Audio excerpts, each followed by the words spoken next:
The open border. This is a topic, an issue that is weighing on not only the national election for president, but also it is a fight within our Congress, as well as for those running for election for Senate or congressional seats. It is also a point of contention and discussion in state level elections and dealing with politicians. Now, let's recall we've been having this battle, and Governor Abbott of Texas has been some would say the general in the front lines trying to deal with bringing insight and focus on what is occurring with this open border, but also between his shipping the migrants to other states, to sanctuary cities, that this is now really exploded into an issue for both not only Republicans, but for Democrats as well. But the concerns are mounting as far-right convoy approaches the Texas-Mexico border. A convoy initiated by far-right extremists is nearing the Texas-Mexico border in a demonstration of support for the Texas government's ongoing confrontation with the federal government regarding the migrant crisis. The Take Our Border Back convoy, which originated in Virginia Beach, Virginia, has gained momentum, raising apprehensions among experts about potential violence as it nears its destination in Quemado, Texas. Despite assurances from the convoy's organizers regarding peaceful intentions and a decision not to enter Eagle Pass, where the Texas National Guard has restricted access to Border Patrol agents, concerns persist.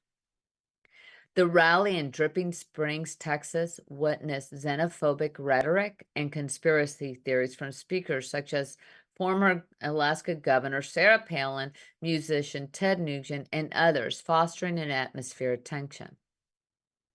The involvement of groups like the Proud Boys, neo-Nazi factions, and militias, along with speakers propagating ethno-nationalist ideologies, has drawn criticism and alarm from observers. The invocation of the Great Replacement theory and appearances on platforms like InfoWars have further fueled apprehensions about the convoy's motives and potential repercussions. Warnings from organizations like the League of United Latin American Citizens about the possibility of violence against immigrant communities have underscored the seriousness of the situation. Border Patrol's precautionary measures, including relocating migrants from a holding facility near Eagle Pass, reflect the perceived threat posed by the convoy and its rhetoric. The convoy's approach has also triggered discussions among extremist groups and militias with concerns about potential independent actions along the southern border. Despite legal rulings allowing the removal of razor wire and Texas officials' rejection of federal requests for access to certain areas, the standoff between state and federal authorities persists, further heightening tensions in the region. I am Latin. I am a Hispanic woman. I am first generation U.S. citizen born of Cuban refugees. And I can tell you that one is to show support, one is to exercise your right to free speech, whether it is offensive or not. But this concern is serious, that you have groups that are propagating a hate speech, something that is promoting violence against a specific group is wrong in all rights. And as it said, I have heard, what is offensive and most affected is the difference. What can be offensive is fine, but what is effect? What is the effect of this vitriolic communication? What is the effect of the Proud Boys and neo-Nazis being there? And is this something that Republicans such as Sarah Palin or former Republican Governor Sarah Palin want to be a part of?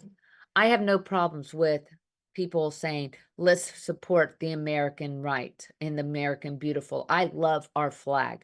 But one thing is for certain, violence, vitriolic statements that promote violence has no protections has no place among this. FBI thwarted a militia plot to incite violence at the Texas-Mexico border. A recent arrest by the FBI has uncovered a chilling plot by 3 individuals, including 2 associated with a militia group, to travel to the Texas-Mexico border with intentions to kill Border Patrol agents and immigrants crossing illegally. The perpetrators, identified as Brian C. Perry, Jonathan S. Odell, and Paul Fay, believed that the United States was under invasion by migrants and sought to take violent action in response. The arrests, which spanned from late 2022 to the most recent one of Fay in February of 2024, were the culmination of a prolonged investigation into the individual's plans and activities. Perry and Odell faced numerous charges, including conspiracy to murder federal officers, while Fay has been charged with possession of an unregistered firearm silencer. According to the court documents, the FBI's investigation revealed a disturbing pattern of communication and planning among the accused. They discussed their grievances against the federal government and sought to recruit others to join the militia group. Their intentions escalated to planning violent actions, including an armed confrontation with Border Patrol against Border Control agents at the southern border. This is where we're going. This is where we're heading, where private individuals are now conspiring, are now planning attacks to kill our Border Patrol. Whether the Border Patrol is doing something that you agree with or not, they are federal agents, they are law enforcement, and they are doing and they are following the instructions that are coming from above. It is time to stop the rhetoric. It is time to stop this vitriolic conversations, because the bottom line is our government, whether it's the President Biden administration to Trump's own vitriolic statements, as well as political posturing, as well as the political posturing both by the Democrats and the Republicans that are in Congress. Things have to get under control. There is a powder keg that has a flint that has been lit, and it's time to stop the madness.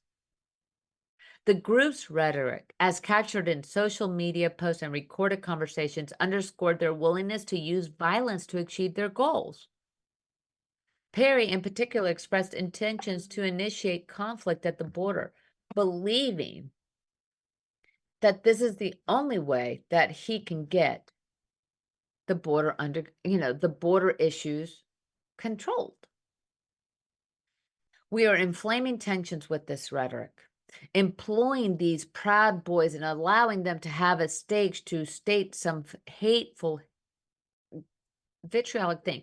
Whether we agree or not with what is happening, whether you agree or not with how the Biden administration is handling the border, which actually for the first time, Biden seems to be, because of the political ramifications in his reelection, is actually for the first time doing deportation flights to the center of Mexico. For the first time, he is actually taking, or those around him are starting to implement executive orders to handle this. The bottom line is, yes, this is a major issue in a presidential election. Yes, there is what some would say an invasion, but when you have 7 million people crossing over a very open border, which now is moving from Texas to Arizona to California, that is an issue. We have long since been saying we need immigration reform. Now is the time. But the most important thing is people need to be level-headed and calm. To have vitriolic rhetoric, to have plans to attack law enforcement is never the answer. Violence is not the answer. And private citizens should not be getting involved with what is currently being handled by National Guard and law enforcement in Texas, as well as federal. We will be continuing to watch the evolution of this issue, as well as the Trump legal saga, as we go in for more as it continues to go down for the next following weeks and months as we are in a presidential election term. I am Alina Gonzalez Dockery. I am your hostess of Purple Politics. I look forward to seeing you guys next week as we continue to delve into the most important issues affecting our nation and trying to dissect where we can bring consensus and common sense back to the forefront. I wish you a good night and a good weekend. This has been a Now Media Networks feature presentation. All rights reserved.